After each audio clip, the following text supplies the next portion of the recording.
Hello, everyone. Welcome. I'm James Milan, and this is a biweekly update from our Department of Planning and Community Development, or DPCD, as I will refer to it from now on. And I am with the director of that department, Jennifer Raitt.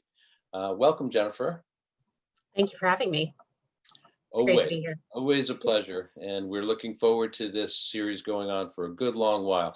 You know, I've been covering events in town for quite a few years now, and I have been aware that DPCD is a department from which emanate a lot of policies and tasks and community outreach and communications that have a real impact on the Arlington community. So what I am hoping for in by having this series is that it will allow me and by proxy our audience as well to better understand how all the pieces of the DPCD fit together. And maybe spare us from needing to read the volumes of information and recommendations that your department issues every year. Um, Before we get into the update of what's going to be going on over the next few weeks, I would love it if you would just give us a kind of high level overview of the department, what its missions and goals and plans are. Sure, no problem. Yeah, I think that understanding the Department of Planning and Community Development means looking at things from a lot of different perspectives within the community. It's all about where we live, and it's also a little bit about where Arlington is in the context of the region. So everything that we do in planning and community development is about both of those things, and in relationship in particular to the quality of life in the community. And quality of life expresses itself, at least in our department, as access to quality housing, access to transportation, vital business districts, the preservation and promotion of our wonderful natural resources and historic and cultural resources. And so our team, which is composed of 9 people, working on a range of different types of sort of short and long-term projects, do everything in the context of aiming for high quality of life for Arlingtonians. And of course, we don't just do that independently. We do this in connection with a lot of different committees, working groups, boards and commissions. These are volunteers who spend really hours of time every year with our department and people in the community to work on everything from, understanding, in-depth research, analysis, helping us with community surveys and outreach, community forums and meetings, lots of discussions in the community, all within the context of helping us to work on both, sort of in-process projects and then longer range planning. And so some of the things that I'm going to talk about today are a little bit of both, things that are sort of imminent right now, and then things that we're working on over a longer trajectory. And what I'm hoping to get out of these conversations is really to definitely introduce people to the department, which is sometimes a little bit uncertain to people as to what we do and who we connect with. Of course, we do a lot of different work with other departments as well, but to also give people the opportunity to understand how to connect with us, whether it means attending different meetings, joining us as a volunteer, or just connecting with us if they have specific questions or inquiries. So I'm really looking forward to these conversations, and of course I'll be talking about things that are coming up soon, but I'll be also talking about things that are sort of Arlington in the bigger picture over the coming conversations with you. Great. If I feel like in listening to you there that I made mention of the fact that your department really does have a great impact on our lives. If folks didn't understand that before you just gave that description, I am sure that it's pretty crystal clear now just how many different tentacles you have into the community. So great that we're starting this off. I think one of the things about this series that we'll try and kind of inculcate right from the beginning as a practice is just giving a preview at the beginning of each session of what it is that we'll be talking about, so people have a sense of that. And so why don't I just ask you what's on the agenda for today as far as you're concerned? Sure. Yeah, we have three upcoming forums, and these are forums that are the result of two different studies that we've been working on over the course of the past year, and then a longer range plan based upon transportation. So I'll talk a little bit about those. And then I'll also talk a little bit about the MBTA is planning some service cuts in the coming year that I think are really important for Arlington residents and businesses to know about. We've been getting the word out, but there's a lot more to do. And then probably starting with Shop Arlington First, which I can talk a little bit about as well. Yes, and Shop Arlington First is a program that we have been focusing on at ACMi as well, talking, getting the word out initially, and then also talking to local businesses consistently about, again, how that program is really, working for them. So sure, well, let's start with Shop Arlington First then. Okay, great. Well, Shop Arlington First is literally shoparlingtonfirst.com. It is a website that was created by somewhat co-created by the town and the chamber, but really it's the Arlington Chamber of Commerce initiative. And it's really it's got sort of a threefold mission to it. The first is really to support and strengthen locally owned independent businesses and also the local economy and jobs.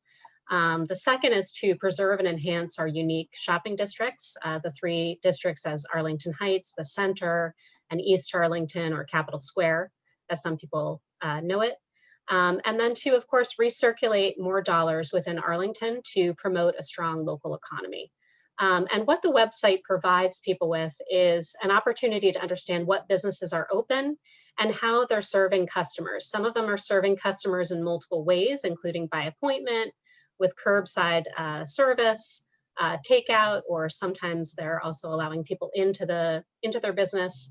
And then there's also sort of other angles to Shop Arlington First. The other one is to get yard signs, so that you might have seen them around town, where it's just simply putting out a sign to tell people that you're going to Shop Arlington First and you'd like to encourage other people to do so as well. And we've seen businesses putting these signs out. We've seen local residents and neighborhoods putting them out. And then the last one is what we're calling local influencers. These are people who will help us to promote local businesses and to get the word out about different opportunities, special offerings, special events as they're happening. And so we're encouraging people to shop Arlington First now and through the holiday season. We've reduced parking payments as well to, again, encourage people to get out there and shop local. Yeah, what do you mean by, what specifically have you done in order to encourage that kind of foot and car traffic to the stores? Well, the first one is that we're really just trying to direct people to get out and shop locally. The second one is putting out curbside parking only. So there's sort of these short-term parking opportunities. If you don't feel comfortable going in to a store and you just want to pick up, there's some curbside options. And then, of course, also turning off the meters during specific times of the season in order to get people out there to shop. Great, and I think one of those opportunities is coming up. We're speaking on a Monday in just before Thanksgiving, and I think this coming Thanksgiving Yes, weekend is one of those opportunities, right? that's right. Yes, in the spirit of Black Friday shopping, but sooner than that, anytime. And to the main point, which is to why to shop Arlington First is so that you're not, your gut reaction might be to go to your phone and open up an app where everything happens very quickly, but we're asking people to really take a breath and think about what they might be able to purchase locally and to make that purchase locally in Arlington. There are many stores and restaurants and excellent opportunities, service providers, all different kinds of businesses that offer all kinds of opportunities to people in Arlington. And we want people to choose that first if they can. Yeah. Last word on this is in talking to the various business owners I was mentioning earlier. They are very pleased with just how simple that mantra is. Shop Arlington First, very simple to understand, and also what lies behind that.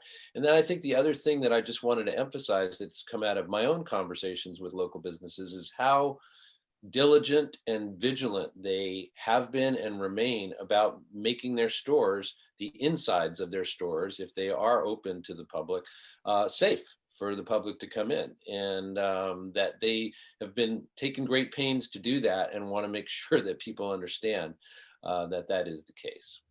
Yeah, the Arlington business community has taken health and safety and customer safety very seriously and taken measures to make sure that people have a safe interaction in their businesses or outside of their businesses, depending upon what it is that they're doing. And I've been so impressed by the offerings and the options that are available to people. And I think people should feel comfortable getting out there to shop. We hope that that happens. Great.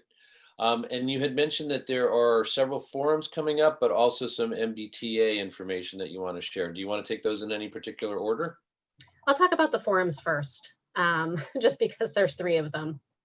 And sometimes this happens where we have a lot of opportunities all at once. And we can only hope that town meeting will be wrapped up and people will help to come and give us some input on a couple of different projects that we have going on that are really due to wrap up. With COVID, obviously everything is in this format, and we've really had to do a lot of pivoting with our community engagement and outreach for the past 8 months. And it's been an enormous challenge in a lot of ways. It's a very different way of engaging people. But in some ways, it's very much the same. When we're standing and or sitting in the town hall auditorium, for example, one of our many public forum spaces, we usually give a presentation. We have Q&A. We might have some small group sessions. We might have people kind of go around a room and look at materials. There might be some, report back from the larger group. We're trying to do a lot of the same types of things, but in a Zoom format, in a virtual format. But all that said, it's taken a lot for the team to shift and to work with our various consultants to also shift into a much more dynamic online platform to continue the engagement efforts and continue the project work so that we can, get some high quality input while we're still doing the work. So the first of the community forums is actually on December 1st, which is around our residential design guidelines. This was a project that came up last year, and we received funding and appropriation through town meeting to essentially develop residential design guidelines that help to basically acknowledge that people have different design preferences, acknowledge that people are going to add to or replace their homes, and just acknowledge the general public interest of quality neighborhoods that they want to live in. And so what we've done is created a draft set of guidelines for people to take a look at and contribute to by giving us some feedback, which are basically guidelines that tell residents, architects, builders, and development review boards and staff the best practices in design for new construction and renovation when it comes to single family homes and two family homes. And it's aimed at design in our lower density residential zoning districts. That's basically the majority of Arlington, where a lot of people see, construction happening.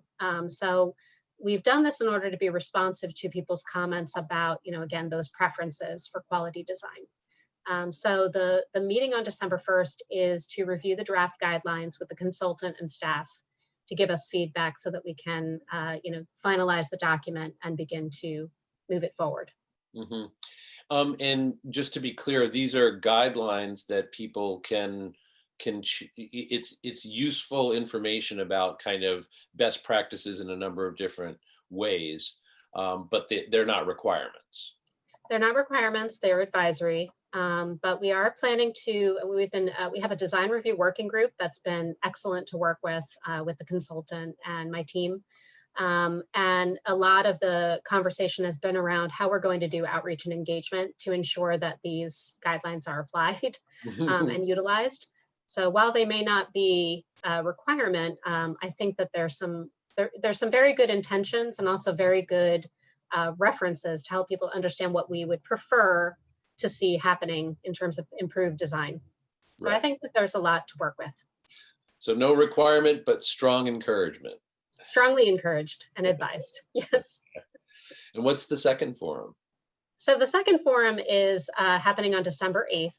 And that forum is the result of an economic analysis of our industrial zoning districts, which is a very small percentage of zoned land in Arlington, and somewhat, a somewhat interesting study, because what it's unearthed is simply that we don't have a very large industrial district. The industrially zoned land that we have, a large percentage of it has already been turned into residential property. So there's very little remaining. There's also the people who own property in these zoning districts in town, which are basically districts that travel along the Millbrook, which is a corridor that runs also parallel to the Minuteman Bikeway and to Massachusetts Avenue. So if you just kind of get your mind around the sort of all these three corridors, the industrial zoned land is mostly along those areas. There are a couple of little smaller industrially zoned properties, but that's the majority of it. So for example, Gold's Gym and the Arlington Coal and Lumber, for example, those sites are industrially zoned properties, just to get people grounded in an example. Right. If And I can just interject, like, please. because I spend a lot of time on the bike path, if you are heading from Arlington towards Lexington, there's a lot, you'll see a lot of this on your left side as you're moving from, That's right. DPW area up all the way up to, right up to the Lexington border there. Yes. Yeah, exactly. You see the backside of a building, usually. That's what you're looking at. So or you see a sort of a gravelly path that, strangely connects to the bikeway. That's probably an industrial zone. So those are the types of places that we're talking about. And the other thing I was going to remark upon is that a lot of these are owned by legacy property owners. So they've owned the property for generations. There's very little turnover of the property when it does happen. But what we wanted to understand was how we could make some strategic amendments to our zoning bylaw to incentivize some new growth and development. And we've directed this at light sort of manufacturing and also office opportunities, but there are some conversations and options for thinking about residential in the context of mixed use types of development. So we've kind of put out a lot of possibilities. And the draft zoning is what we are going to be talking about on the 8th with the consultant. I think it's really a great opportunity for people to see how we're thinking about what kinds of incentives we might provide to create new growth, and particularly around what I would consider to be sort of sustainable, sort of speaking to our very strong interest in sustainability and resiliency for better urban design. So kind of back to like the first project, how do we improve design outcomes but still get what we would like to see in Arlington, right. And minimize the environmental impact and create those opportunities. So great. And so there's a forum on the 1st, a forum on the 8th, and one more to talk about. Yes, the last one is Connect Arlington, and that's been our long-range transportation plan that we've been working on for the past year. This is the final forum on December 14th, and it will be to really help people to see a little bit about the transportation fact book that we shared at the second forum rather, and then also give people the chance to weigh in on some short and long-term priorities and policies that we want to put into this long-range plan. And this is a plan that will be like about a 20-year plan. So it's really a combination of sort of, current mobility issues, but also the future of mobility. And so giving people a chance to really weigh in on what they would like to see in the future. So for example, we learned last year that a lot of while many people drive, not, pretty typical, I think, of most people who are living in Arlington, actually a fair number of people do not drive. There's 20% of people who take public transit. There's, a number of people who walk very often. 4% of the population in Arlington ride a bike. So if you start to kind of project out into the future of their preferred modes of transit, do we need to be thinking about increased protection for bike lanes? Do we need to be thinking about improved infrastructure for shared mobility of different modes on all of our, sort of bigger streets like Mass Ave or Pleasant. There's a lot of different places where I think there's some conflict of different modes of transportation. And then just in general, sort of what do we want to be encouraging in Arlington? And that kind of relates to the MBTA conversation, which is if we want to see changes or improvements to service, what do we need to do differently to make it a better ridership experience for all? Great. Before we move on to that topic of the MBTA, I just wanted to, well, it may be self-evident, but these forums that you have just described, Yes. the very concept of the forum seems to be about two equal channels. One channel is you supplying information and letting the public in on what the deliberations are, what the latest plans are, et cetera, while things are still being decided. And secondly, you are soliciting from the public input and feedback through these forums. And both of those are just as important. Yes. Yeah. And the first item, which is the design guidelines, is sort of has a hard end to it. We'll have the design guidelines. We'll be talking about community engagement and how to make these things, really make them be put into action. The second one is the industrial zoning, and we will have some sort of draft zoning, but we'll probably want to think a little bit more about that. I'm not sure if it will go to the next town meeting or one after that. But that'll be another, point in time for people to weigh in once we actually have a draft zoning amendment proposed. And then on the third item with Connect Arlington, we actually have a survey that's up right now.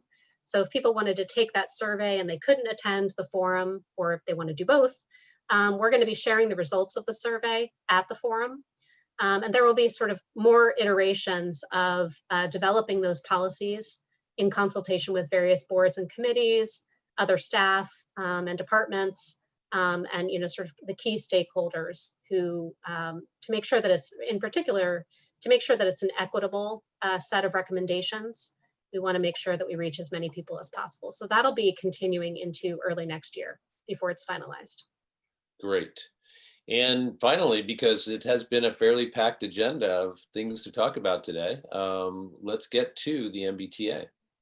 Yep, so the MBTA, the basic thing is that ridership has dropped significantly and it's not rebounded yet, obviously due to COVID. A quarter of the ridership is what we've got compared to 2019 numbers. So we're actually running at 2019 levels, but we have about 26% of the riders. So it's created a significant budget constraint on the MBTA, both now and moving forward as projected.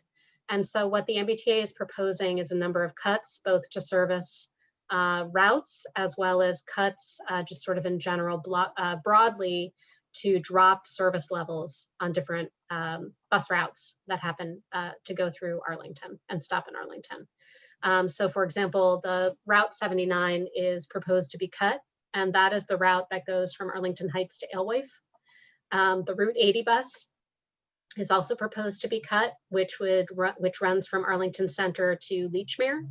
It's contingent upon the completion of the Green Line extension, but both those routes will be cut as of summer of 2021 in this proposal. And then there will also be routes consolidated, as well as dropping service levels. So dropping service levels would apply to the Route 77, the 67, the 87, the 95, and the 350. And that would actually happen as early as spring of 2021. So that would mean they're reducing the frequency of those the bus service, as well as the number of times that it will stop at a bus stop.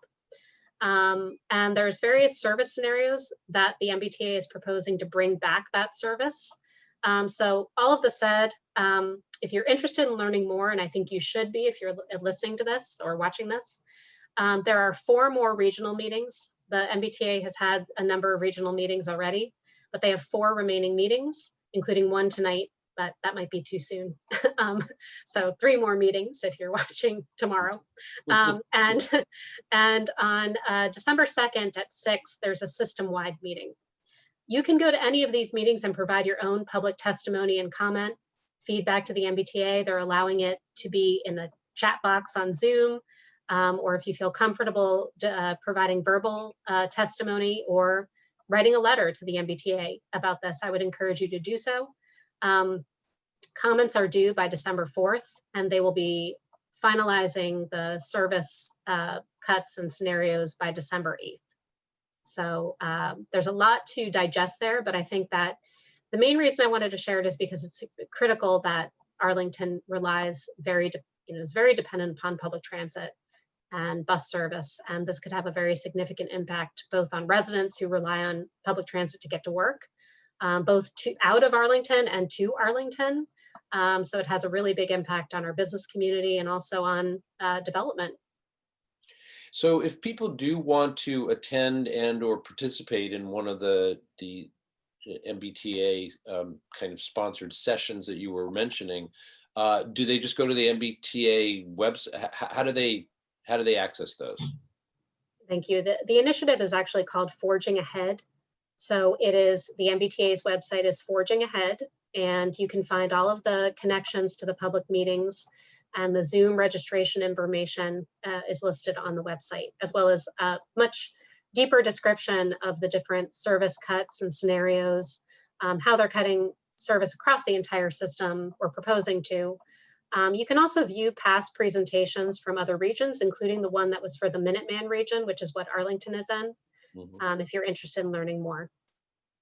Well, as you said, this is going to really affect a number of people in Arlington. And we have, as a town, I understand that we have been trying to promote people making more use of these things. So, let's hope that this is a relatively temporary situation. We'll see. Yes, exactly.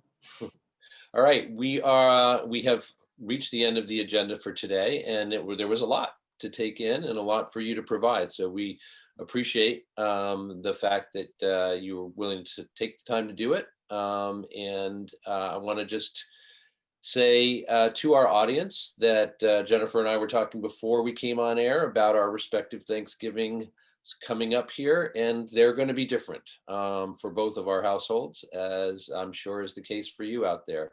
But let's all just stay safe and pay this little price as we need to in order to get to the other side of this pandemic. So a safe and fun Thanksgiving to you, Jennifer.